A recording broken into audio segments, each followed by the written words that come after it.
Hey, it's Danielle Frank from Beauty Uncovered podcast.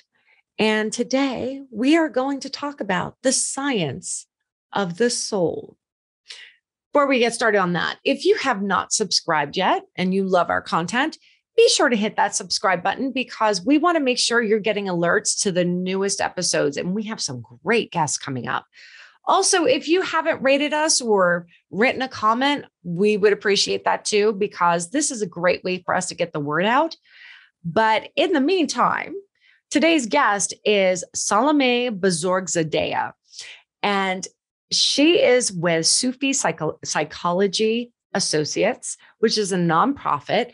And originally she was coming on, or I was thinking she was coming on to talk about caring for our caregivers, which is a program that they have in a lot of different hospitals to help a lot of those first responders, those caregivers that are in our hospitals and have been working so hard the past couple of years to really help them with any kind of mental health issues. With that being said, it's been a rough couple of years, everybody. I mean, we have in many ways been carrying on the weight onto our shoulders. And as things are, I guess, normalizing, I sometimes feel like this is when we start to feel it, right? Like it's kind of like when you're working, and then you're like, oh, good, I have a vacation. But the first couple of days you have a cold. It's like your body has been working on high octane for so long and now it's shutting down. Well, I have winded up having a great conversation with Saloumeh about this. And I really am excited for you to hear all the things that she says, the tips that she gives in order to help bring balance and being present in the moment. And wow, great conversation. So with that being said, let's get started. I feel like we have so much to cover today. I'm so thrilled you're here. Thank you for coming. Thank you for having me. I'm really excited. Well, I, first heard about you from a mutual friend, and she was telling me about how you were doing something called Caring for Caregivers. But really, I think I want to dive into a little bit more than, not saying that I don't want to focus on that, but I want to dive into the whole concept of Sufi psychological, and that it has spiritual aspects along with psychology. I love this because I do feel like the world is kind of crazy. Yeah, there's a lot going on. And it's just, I don't know if we're just exposed to it more through, we see things now through internet and things, and it becomes more scary, or if it's just become more scary. But there is a lot going on. Well, I think that with I can't say we have to blame everything on the pandemic, but I think a couple of years of, things have not gotten totally back to normal. There is some normalcy, but not totally. And I think that in many ways, a lot of us, our psyches have been kind of changed by all of this. We kind of carry it on our shoulders. Yeah, Danielle, and I know everyone says, we're not going back to normal. And it's very true, right? And that's kind of like a reality of how we live, right? We never go back. We're never exactly in the same place again. Right. So it's kind of accepting the fact that whatever this becomes right now, we're living it. This is the now, and this is what it's like. But I am a clinical psychologist and I see patients, but being a psychologist, I will say that the effects of this time and the way it's affected people's psyche and like our spiritual selves and our bodies, everything has changed. That I do think there's going to be a lot of healing that we need to do as individuals and then collectively as kind of the human race as well. Personally, I have kind of like a theory in all this because I think that a lot of us that winded up having to go home, we had to kind of really reevaluate a lot of things, what's important to us, the self-care. But it's kind of like you're saying, it's almost like when you start to look introspectively and look at things and what you've accepted in your life, what you don't accept into your life, all these things come bubbling to a head. And then suddenly you're going, oh my gosh, I have a lot of going on in my life, and I don't know how to deal with it. It makes people angry. Yeah. And especially when you think about all the ways that we avoid sitting with ourselves. You know, we do it through so many different mediums, right? We have the TV, we've got things to listen to, podcasts, we've got radio, you know, video games, we've got socialization, anything we can do, social media, anything we can do, overworking, right? To keep from being alone with ourselves. Because as you said, that is something that happens. You know, I oftentimes give my patients the assignment of spending a weekend without any of these distractions.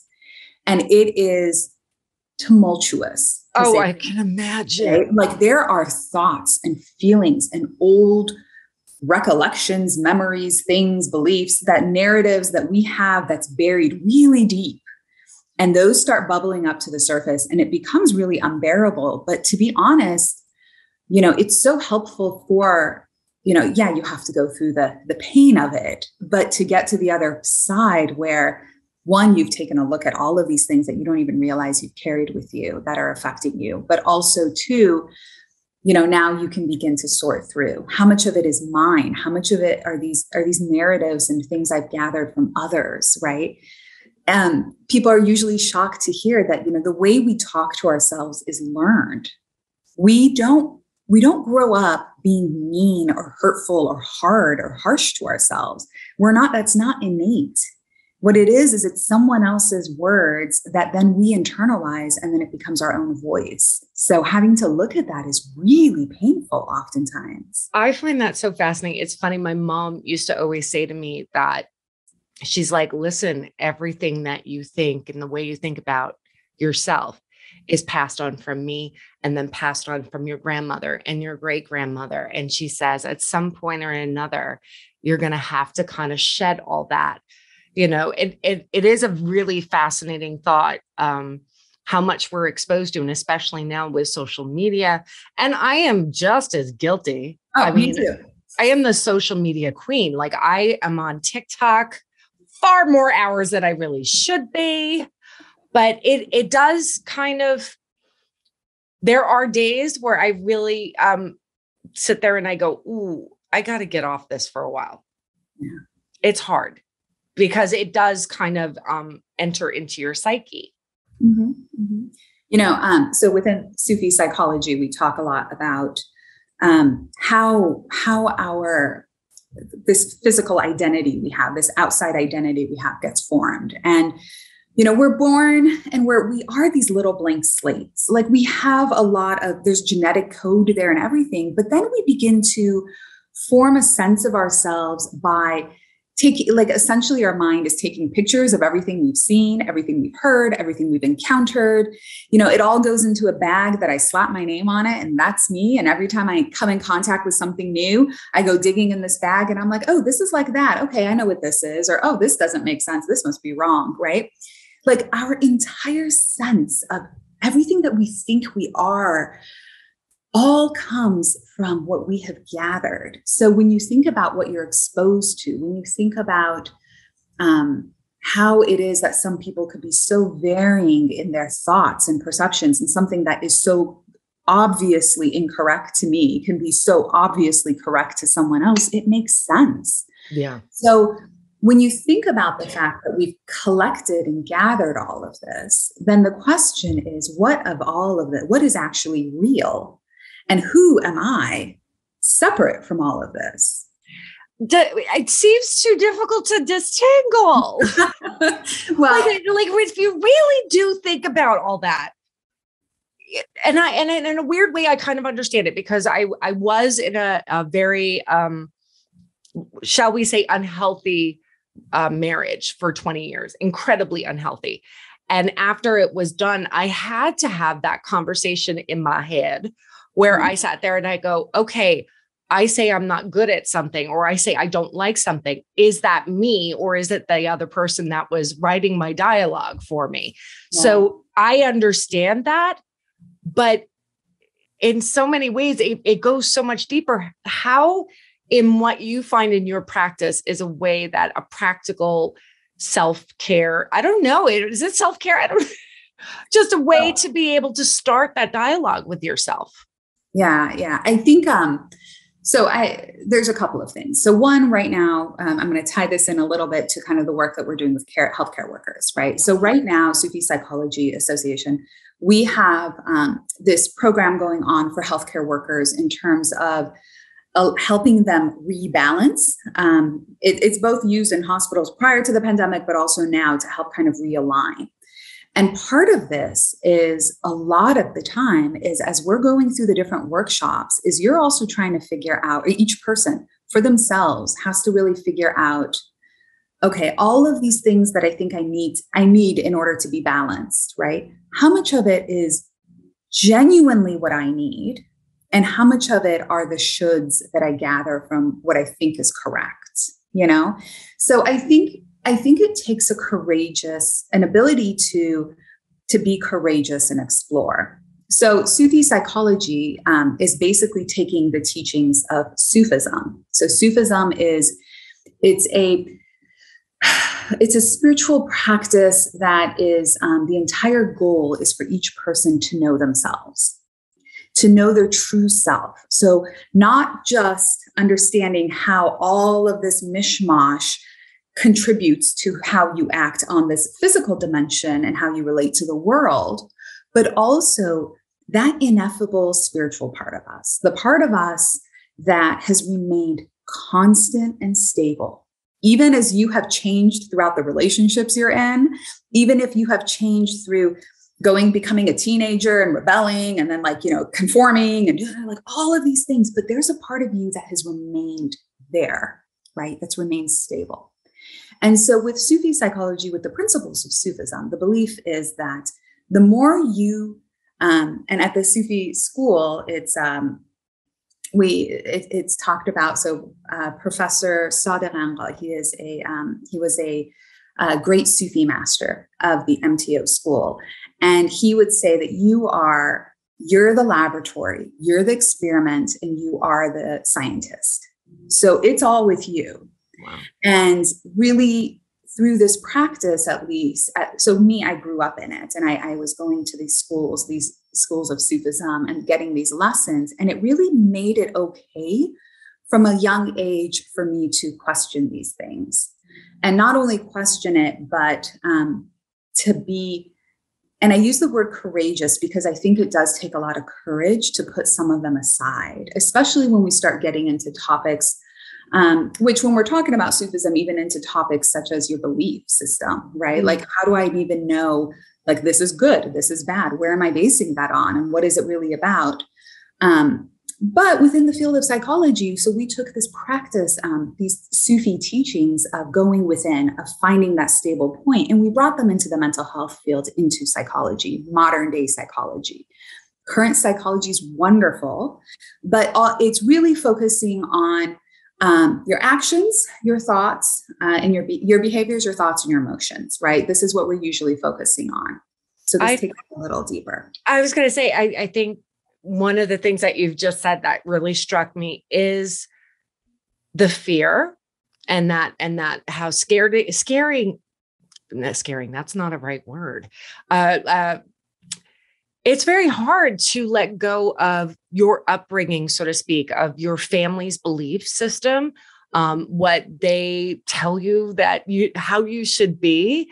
We all kind of cling on to those things to a certain extent because that's our tribe, right? Mm-hmm. But I find this whole concept so fascinating. And what I love is I find that at least the younger generation, we talk about Gen Z, they are so open to this.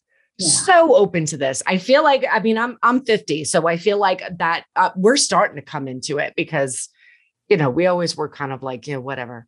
Yeah. Well, and you know what, to your point, Danielle, I think part of with that fear that, I know fear is such a weird word, but whatever, that's all we have to use. It's not the right word, but not. But I think part of that is also, this is how we've made sense of our environment, right? And to question that, at least I know for me, when I know that, I remember in my own personal journey, right? Which totally still on, totally mess up all the time, like work in progress over here. But I know that there was a period where I was really kind of sorting through some stuff. And I remember thinking very like the stuff that I had gathered from, for example, my father and I are really close. He's got certain beliefs, right? And it was like things that I didn't even notice I was taking on, but it was like beliefs about what to value in the world, And what was scary for me was like, how do I even navigate the world if I don't have these, right? Because this is telling me good and bad, right and wrong, right? So my fear was, one, how do I navigate the world without it? And two, what do I put in its place, and what if I'm wrong? Right? What if I'm like, no, fire is good, let me touch it? Like, who knows? Right? No, I agree entirely. It's very funny because with my father, the best way to describe him is he was just so good, so good, so kind, would have just done anything for anybody. And in some ways, I mean, it is such a great lesson. I think there should be so much more kindness in the world, and empathy and all of that. But in many ways, I think I almost took it to an extreme where I wasn't allowing for my own self. And it was always give. And you were saying a lot of shoulds. Like I had a lot of those, like, oh, well, I really should do this. And it was always about someone else, instead of looking at whether or not it was good for me. So for as wonderful of an example he was, you kind of have to kind of rebalance that. So that way you're taking care of, like putting on that mask on your face first before your kid, that on the plane. Yeah. And it was really hard because he was good. You know what I'm saying? He was just good. So you think, oh, well, of course I'm going to follow his example.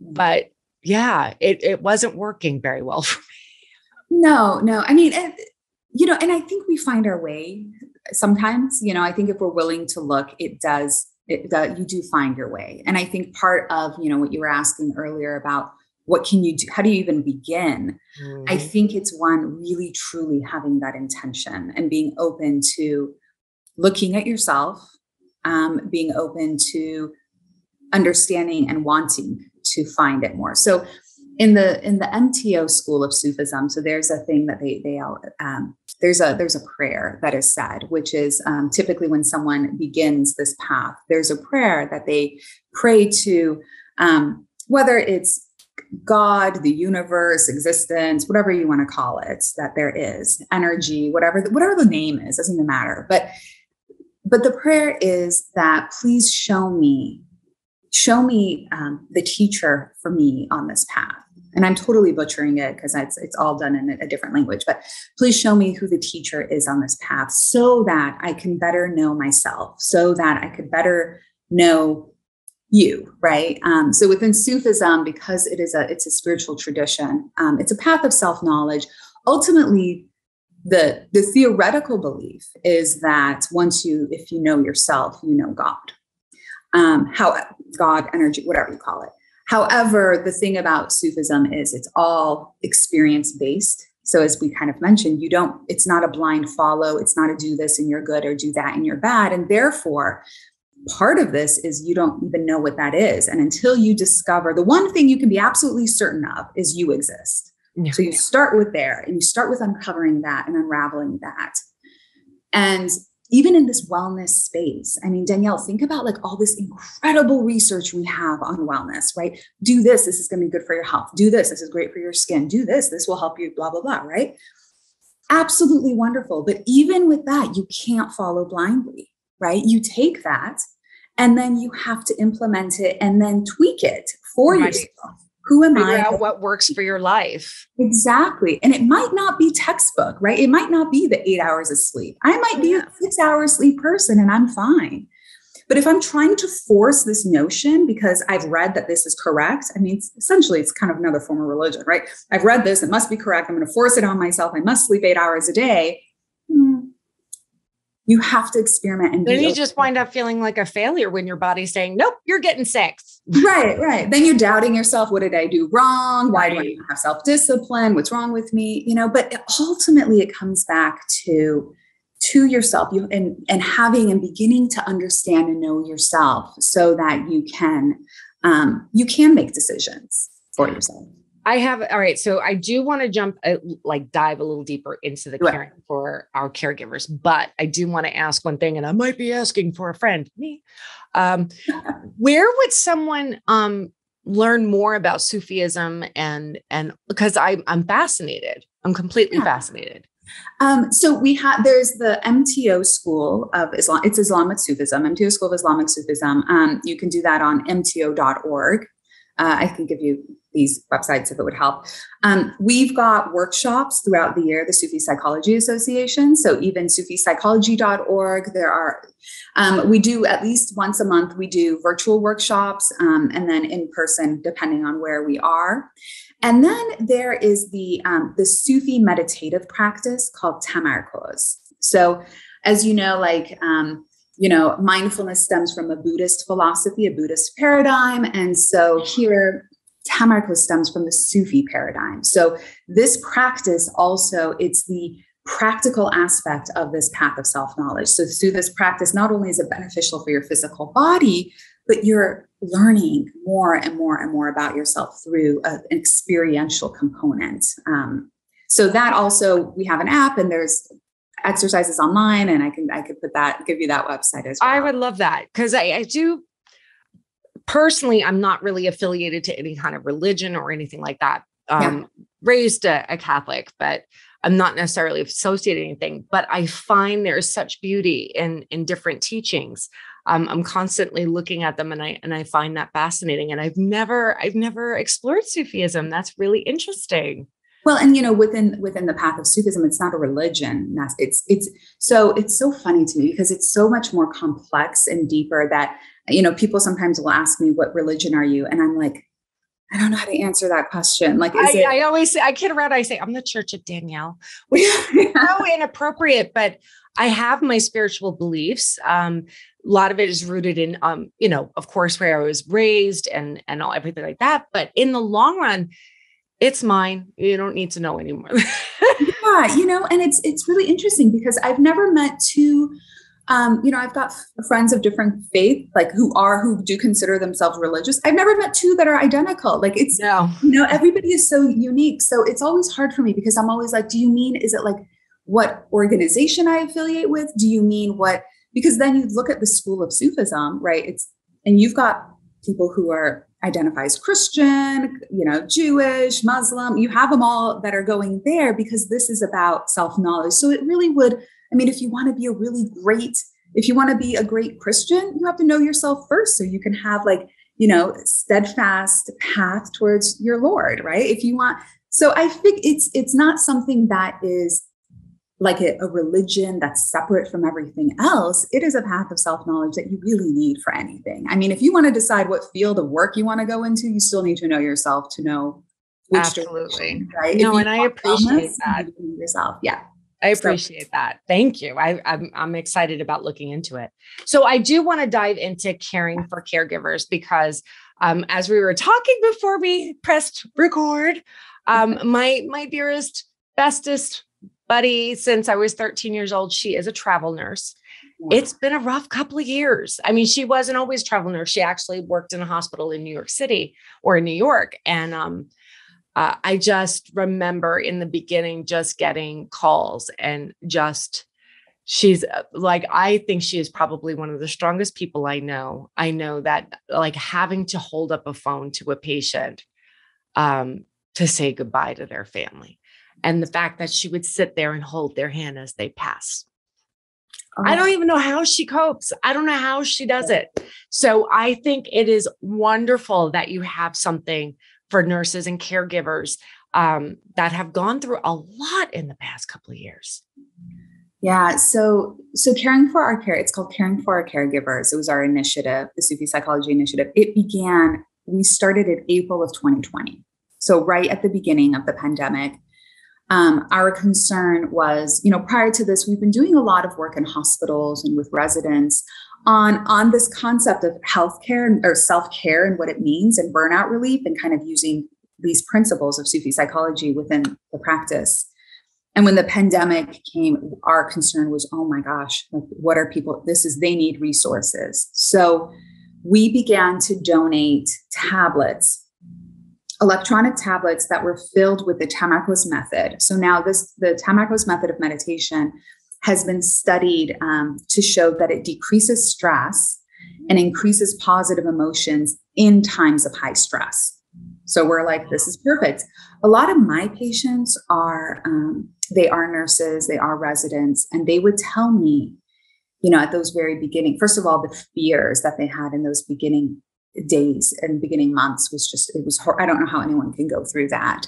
Yeah. But also they would tell me that if they had a break, which they rarely did, but if they had a break, people were like zombies. They were sitting in break rooms, just kind of staring out, as you can imagine, you know? Yeah. So we started donating these to the hospitals with disposable headphones, strictly for the purpose of the healthcare workers. So they have something in those moments, at least to get them out of this space, this stress response that they're in, right? We began, you know, with just a few hospitals, and then we started getting calls from other hospitals saying, you know, we read about you in this. Can you send it to us? We need it. We started getting emails from nurses. We started hearing from hospitals that we've donated to, asking it for their sister hospitals, you know, and it was like, people need something. So that's where it began. And then now, as things are beginning to quote unquote settle down, or so everyone thinks. Is it though? Is it though?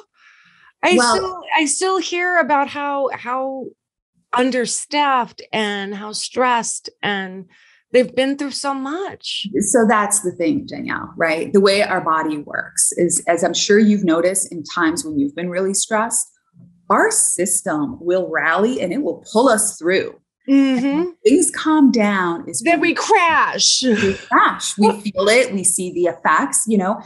And so right now I go to different hospitals. I do workshops at different hospitals, and we're seeing it. I'll have nurses saying, I don't know what's wrong with me. I'm getting like eye infections and it won't go away. And I'm like, I know you've been in a prolonged state of stress for 2 years. You know, your system is crashing. And so we're seeing that. What's really difficult is, you know, these healthcare workers are typically, they're givers, right? They're the ones who would rather, they say, don't worry about me. I'm fine. And they'll give to others. So not only are they trained that way, but a lot of them are characteristically that way. So they oftentimes don't even know what they need because they haven't tapped into themselves for so long. So a lot of the work, you know, we are doing, Sufi Psychology is doing right now, is with hospitals. We have programs, and we're both going in and doing virtual of, first of all, redefining self-care. That was one of the things that we found was just really problematic. It's a word that's thrown around left and right. And when you ask people what's self-care, and they're like, I'll get a massage, I'll do this, I'll do that, which is not that it's a bad thing, but not bad. Yeah. But that's not really, here's the problem, you know, and so the problem is, if you have a giant to-do list, and if you haven't tended to all your responsibilities in the different avenues of your life, and you're like, I must self-care and go get a massage, one, it's not relaxing. And two, you come out with an even bigger list because now you've wasted an hour of your time, right? And you're not. And on top of that, I mean, one of the things that I've always known is that you're taking care of something external. Now, don't get me wrong, it can help with your psyche a little bit, but really, in all honesty, that's an external influence. It's not that internal that's really going to give you that self-care. Correct. So one of the things, and I think this might be good for your listeners to a tip, right? So when you're trying to determine what self-care is and what you need, is to first sit down with yourself, you know, sit down with a journal. Journaling is so good in so many, I'm sure you do it. I feel like you're a journaler.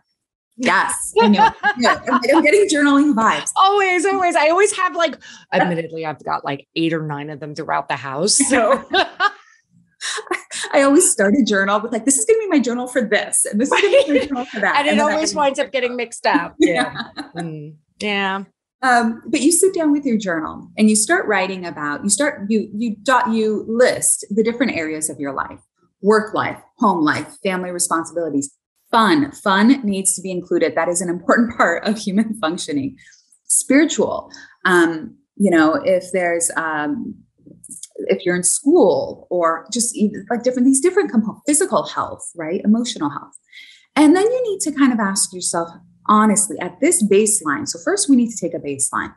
How am I doing in these different components, right? How is work? How am I doing at work? Do I feel balanced?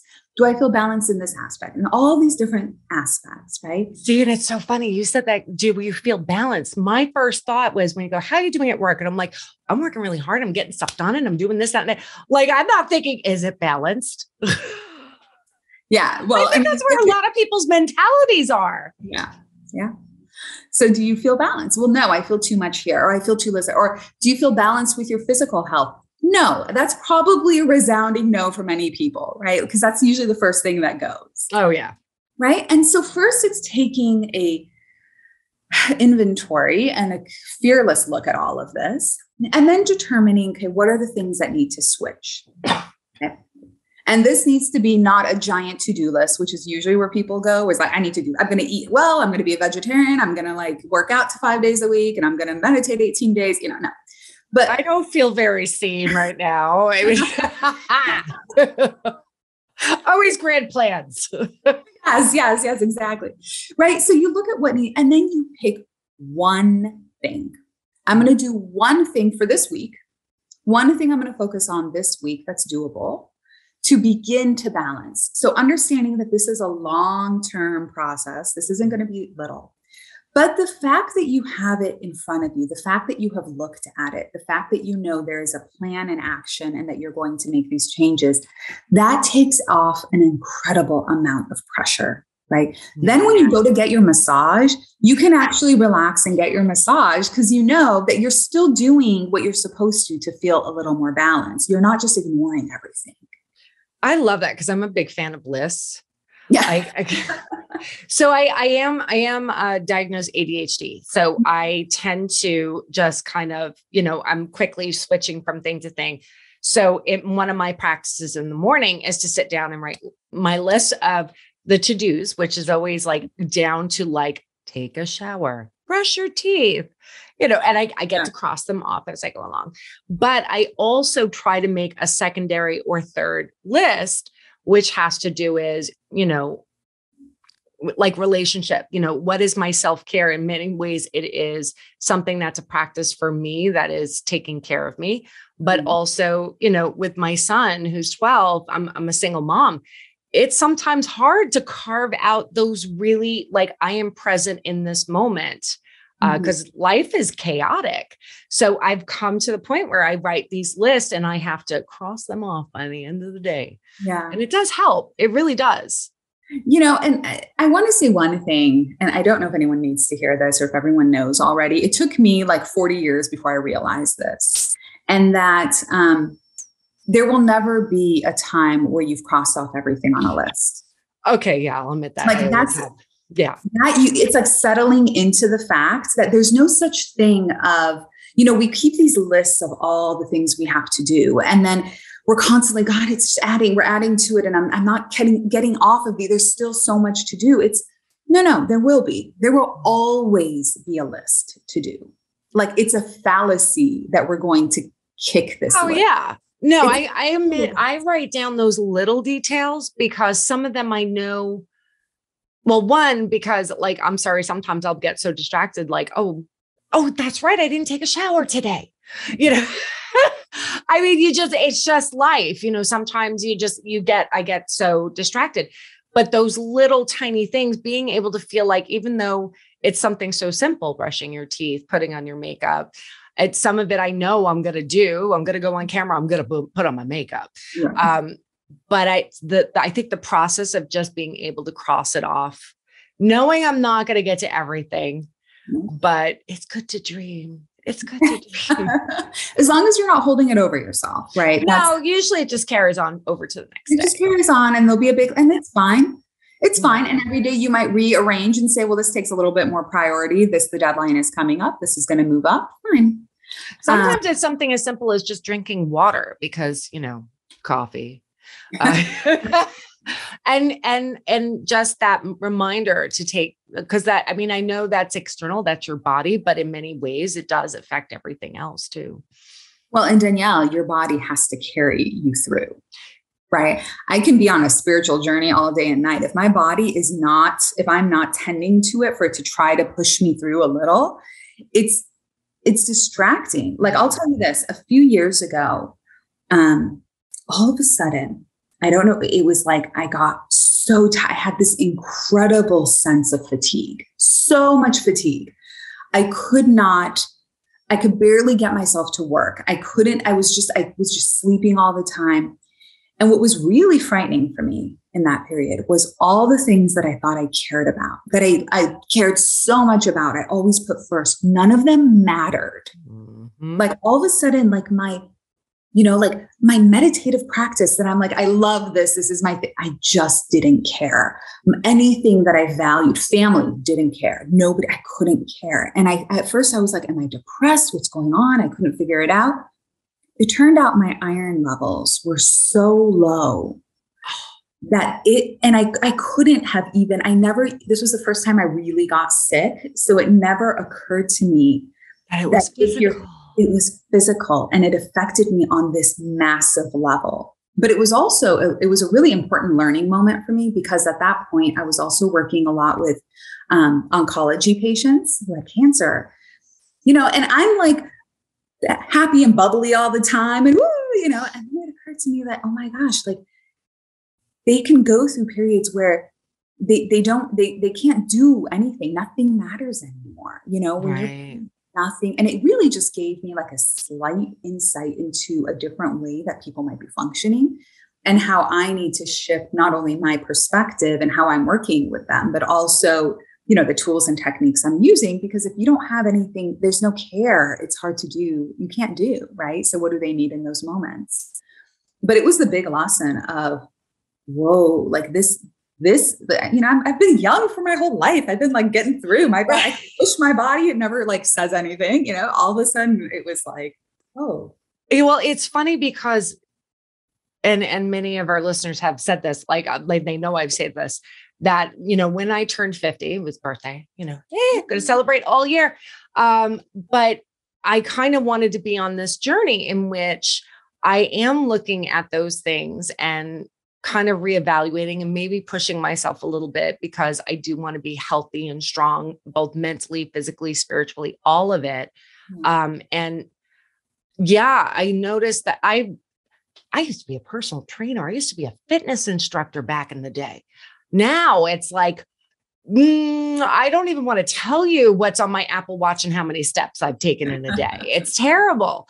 So I had to really look at it and look at sometimes my attitude during the day and stuff. It really was affected by how my physical health was, and what I was eating, how I was taking care of myself. So yeah, no, there's such a huge connection between, what's going on in your head and what's going on in your body, for sure.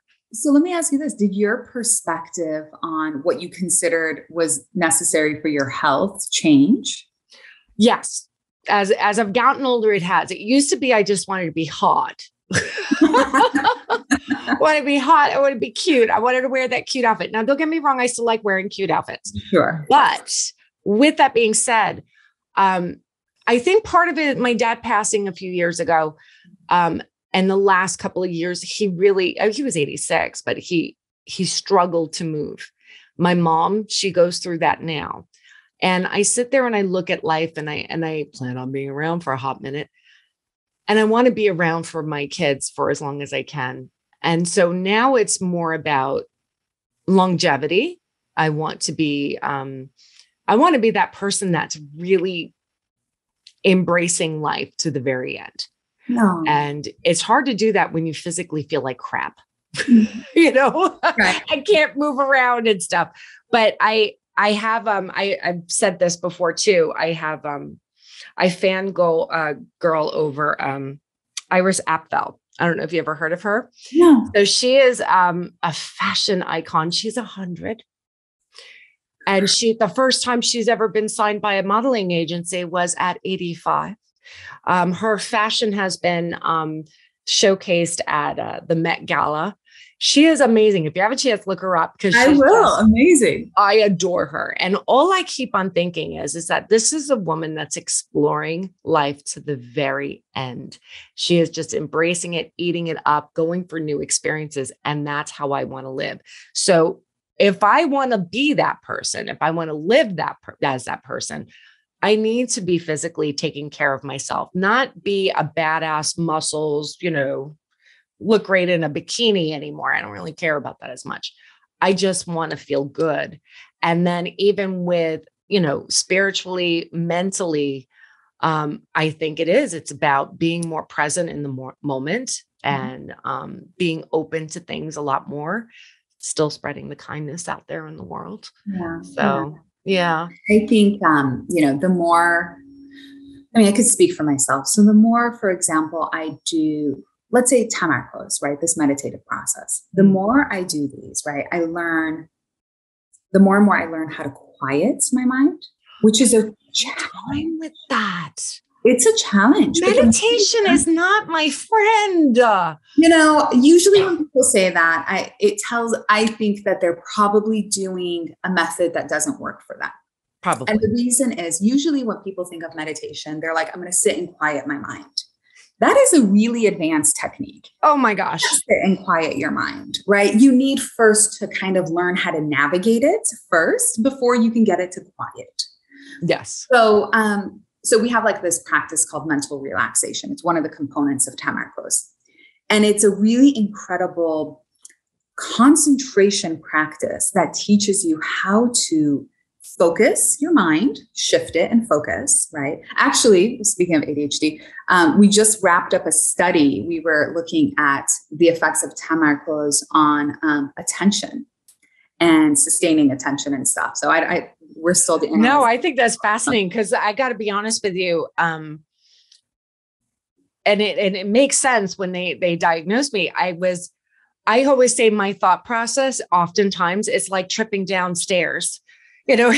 I'm like skipping over steps, jumping over here, banging into the banister, and then I arrive somewhere and I'm like, where am I? This is not where I started. Right. So for you, you wouldn't want something that's quiet. Like you can't have something quieting right off the bat, right? You need more, you need it to be a little more active in the process as you learn to kind of rein it in, right? Then you can learn to kind of direct it. So anyway, as I've been like learning to do this, right? And I've been learning to quiet my mind, and it's amazing the things you see about yourself and the things that come up. But then you're like, my reaction speed kind of slows down to things. Not like if I'm driving, I don't like stop if I need to, but I mean more so like when someone says something and like my initial instinct is to, right? I might not like jump down their throat right away. I can like kind of like process, give a minute, and then also the more like you begin to see all the stuff in yourself that is so unperfect and really needs work. And like the times where you lashed out when you shouldn't have, and the times when you were out of control and it really, I think also gives a sense of empathy towards others. So it's easier to be kind towards others because you're like, I do that all the time too. Like, who am I to judge at this point? Even the stuff that I don't know and I'm not experiencing and I don't completely understand. It is interesting how much more empathy that you can have when you're a little bit more present, grounded. Yes. Yeah. No, I think so as well. I love this conversation. And I feel like we just like talk about like falling down a flight of stairs. We went all over the place. This was fun. I know. I feel like we could talk forever. There's like, give me another topic. I know, right? I appreciate this. Thank you so much for coming on today and telling us. And before we go, can you tell me, if there are any other caregivers that don't necessarily have this at their hospital, where can they find this, the Caring for Caregivers? And also for our other listeners that are not nurses, like something that is similar, because I got to be honest with you, you're telling me what you're trying to do for caregivers. And I'm thinking, that could suit anybody. Yeah. So here's the thing. We are an entirely nonprofit organization, right? We are completely donation based. Nobody gets paid, right? But as a result, we've got people who are happy to do workshops and all sorts of different things. So shoot us an email. Hey, like we've had this happen. We had somebody from Georgia who sent us an email. They were a teacher and they're like, the staff at my school is so stressed. Can you do a workshop for us? Absolutely. We went and we did one virtually for them. Or right now, some people who live in Texas, they're like, can we do something out here for everything that's going on down there? And we're like, sure, let's see what we can put together. So there really is no limit. We're happy to do it. The Caring for Our Caregivers initiative was specific to the healthcare workers, but yes, honestly, we've done these workshops at universities.